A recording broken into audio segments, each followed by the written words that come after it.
I've been thinking about this for a while, but you're just not needed in this company. I couldn't say it when I first arrived because it was too soon, but it's obvious by looking at you. You're incompetent. Said the newly appointed department head, who had taken issue with my blonde hair from the start, eventually driving me to resignation.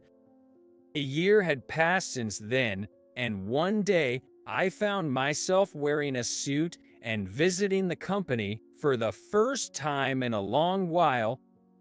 As I entered the lobby, I ran into the department head, who approached me with a mocking tone and said, What's the rush? Got an interview now. as I responded, her face turned pale.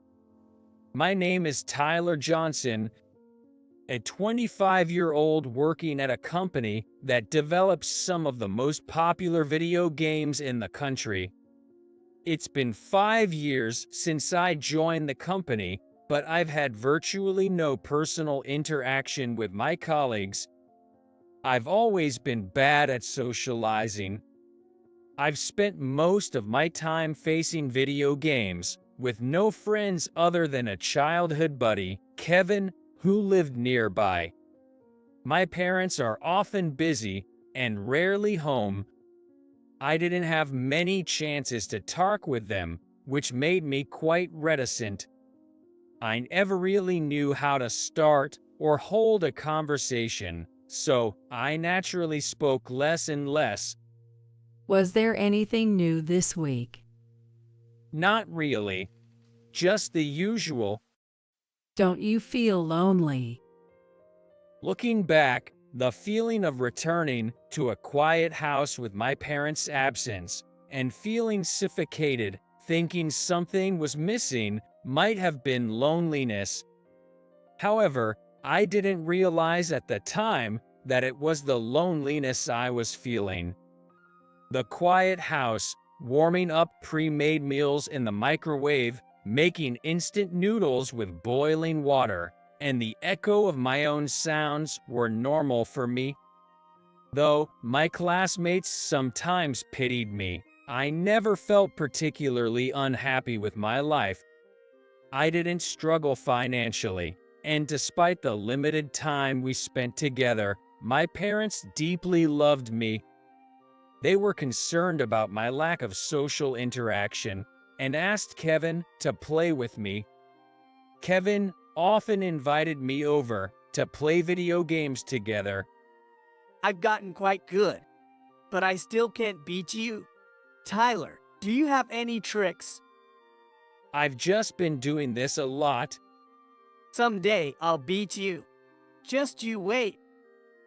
Kevin's family was also kind to me, and their house was always lively and cheerful. He never pitied me, knowing that, Sure, you might not have everything and there might be some inconveniences, but with parents who care about you so much and being able to play your favorite games, you can't possibly be unhappy. You're not bothered by this life, so it's wrong for outsiders to pity you and make a fuss. Why should you listen to and be hurt by the words of someone without that decency? when I was troubled by being pitied by classmates, his words were a strong rebuff. I once asked him why he kept playing with someone like me. He wasn't even fun to talk to. Why? There's only one reason I play with you. Because I want to, and because I've decided I will beat you. Accepting me for who I am, not much of a talker, and always smiling, playing video games with Kevin was the happiest time for me. I didn't fit in at school, and Kevin was my only real buddy. I haven't made any other gaming friends, and of course, I haven't fit in at this company either. Beyond my lack of communication skills, there's also the issue of my appearance. Since graduating high school, I have short, dyed blonde hair and a tattoo on my leg.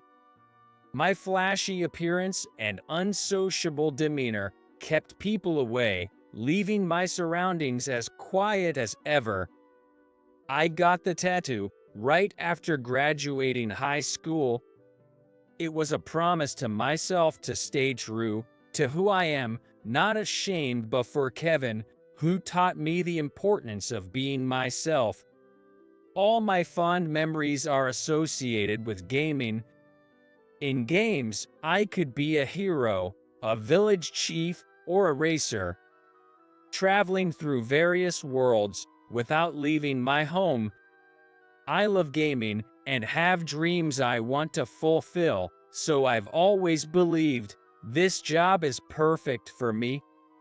Even though I don't chat much, I could tell that my coworkers relied on me. They never pried too much into my personal life.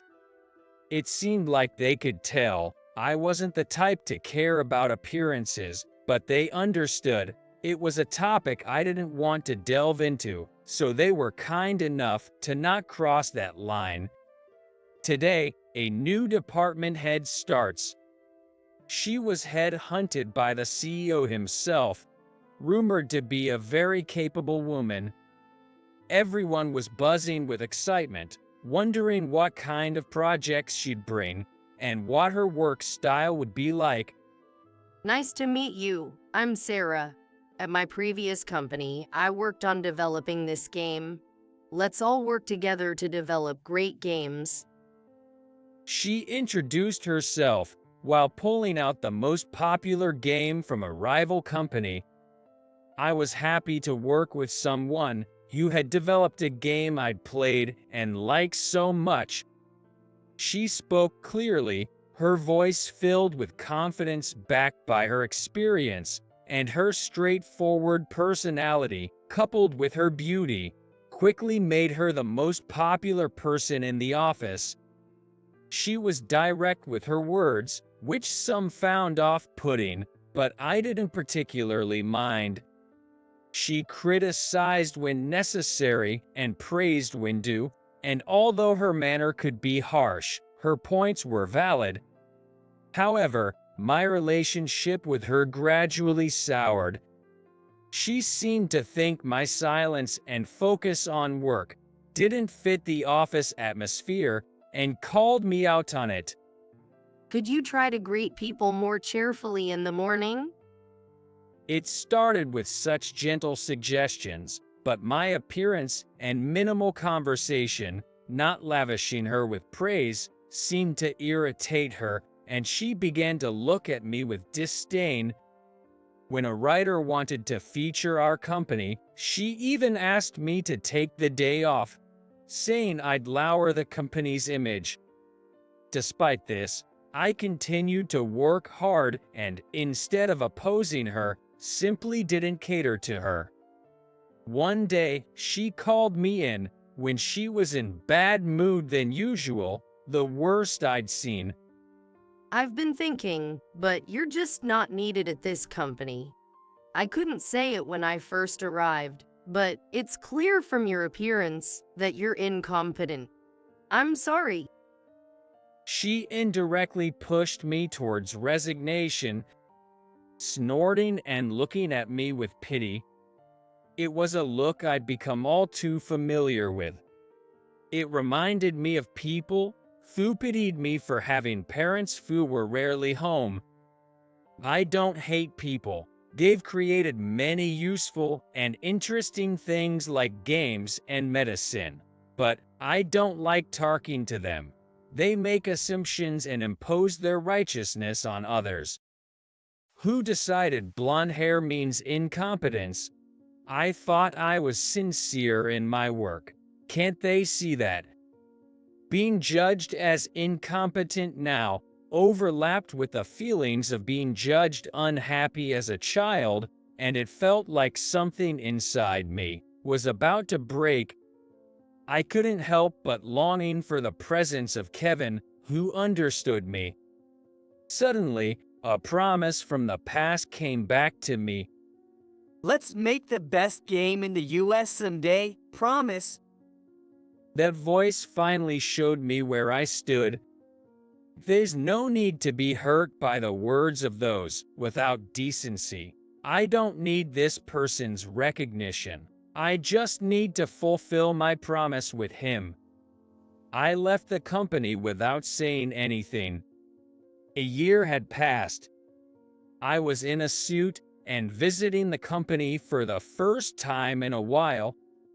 Then, in the lobby, I ran into the department head, who approached me with a mocking tone. What's the rush? Got an interview now. I thought to myself how unchanged she was. With a mocking expression, I wonder what face she'll make when she finds out what's about to happen. It's good she hasn't changed. That makes it all the more satisfying to prove her wrong. I no longer understood why I was so hurt by her words, by not being accepted. It is impossible to try to understand everyone. I had learned that painfully as a child. Kevin was frail and hardly ever came to school. On the rare occasions he felt well enough to attend with me, there were always those who insensitively suggested he was just skipping school. I knew we would never understand them. How could they mock him for mustering the courage to come to school? Why couldn't they consider that people who can come to school every day have their reasons? Why do they insist on imposing their own lifestyles and values as the norm on others? Everyone grows up in different environments. There's no such thing as normal. Values can't be narrowed down to just one. Why do people forget that not everyone can conform to the crowd? As I grew older, I realized that human nature doesn't change easily. It's hard to understand everyone, so we have to find a compromise somewhere. I set some rules for myself. Not to let my efficiency drop even when dealing with people I dislike. To only interact with others through work and not to pry into anyone's personal matters for fun. And to dedicate everything to fulfilling the promise with Kevin by any means necessary. I came to see the CEO. Did you come to grovel because you couldn't find a job even a year after resigning? You always looked incompetent. No wonder no one would hire you. The department head, who clearly still disliked me, taunted me, determined to prove her wrong. I revealed something only the CEO and a few others knew, confident she would find out soon enough. I've bought this company.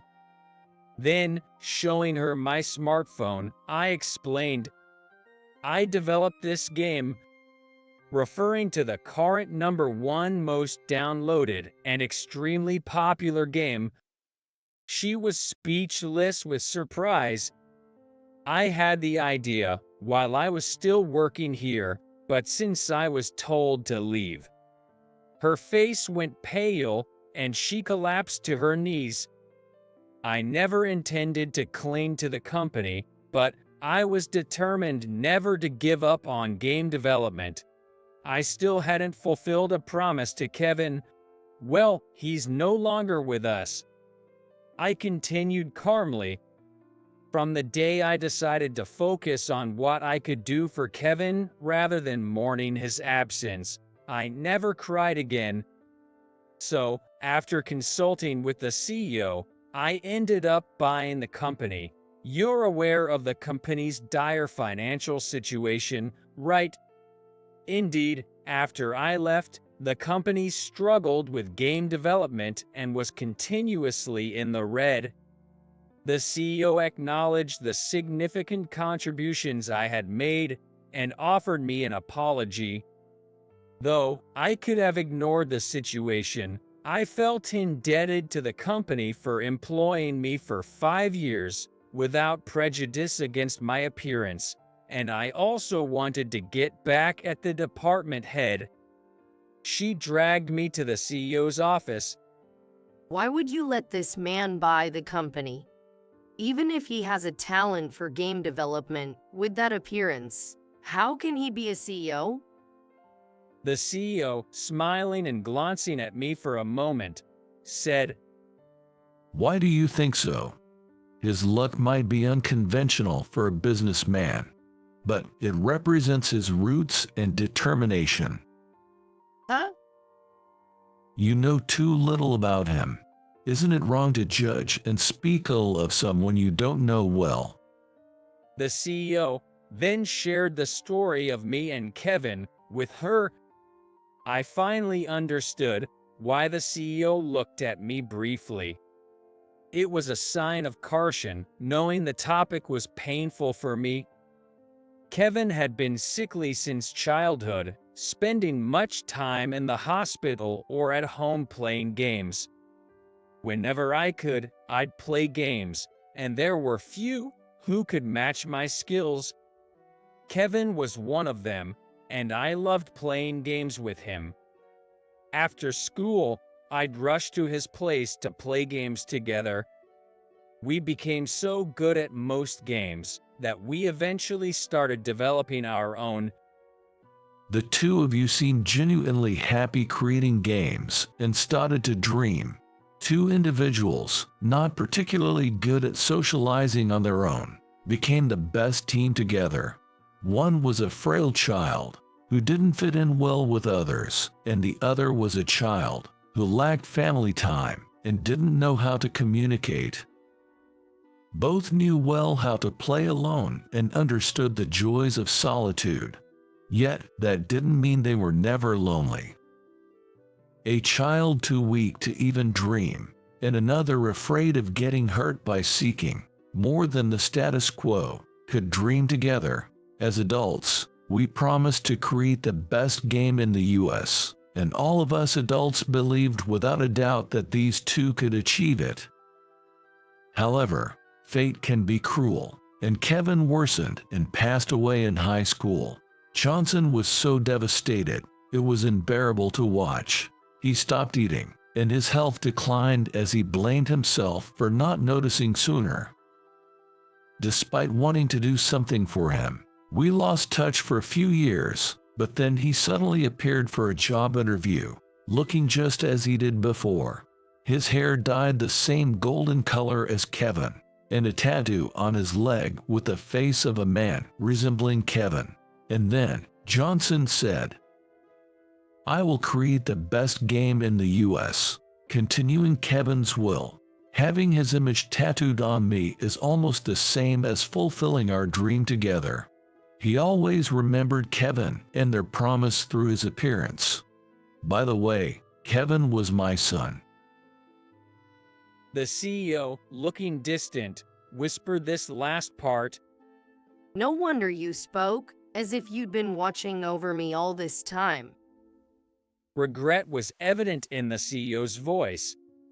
Even when Kevin died, the CEO lamented, if only I had paid more attention. If only I had spent more time with him. If only I had noticed the signs sooner. We all bear guilt and regret when we lose someone important. But Kevin taught me that our time together wasn't wasted. Knowing his end was near, he left me a letter. Don't blame yourself or waste away after I'm gone. I'm not going to ask you to live for both of us, but please live out your full life happily. You once asked why I enjoyed playing with you. You were my salvation. Even though I couldn't go outside, I was able to travel the world and become a racer and an athlete through games. I never beat you. But the world of gaming was my salvation, and playing with you was always fun. You never pitied me for being sickly, and never forced me outside. Told me you were a hero, and gaming was my world. Your games will surely be someone else's salvation. So don't give up on your dreams. I love seeing you happy, and don't want you to be sad forever. Looking forward. I never considered my life unhappy or regretted meeting you. Don't turn our meeting into something sad. When I received the letter from Kevin's mother, I broke down. Yet, life goes on. I couldn't remain in sorrow forever. Time is precious, and every second counts towards making America's #1 game. With Kevin's words in my heart, I decided to move forward. She seemed at a loss for words, standing there dumbfounded. The next day, upon coming to work, she started to acknowledge her mistakes to me and the CEO, beginning to share her past. I was thinking all the way home yesterday about a subordinate I lost at my previous job. They really looked up to me, and I thought of them as very dear to me. They were serious and quiet subordinates. I thought I was caring for them in my own way, but one day, they suddenly ended their own life. A quiet person like them wasn't someone who could easily share their work troubles. That's why I should have paid even more attention to them. I was tormented by my own helplessness for not being able to notice. They had told me the day before that they wanted to talk, but I couldn't make time for them. Being blamed by others for not noticing the signs, I started to feel more and more responsible and couldn't fit in with the atmosphere at work anymore. I became so disengaged that the current company's CEO approached me.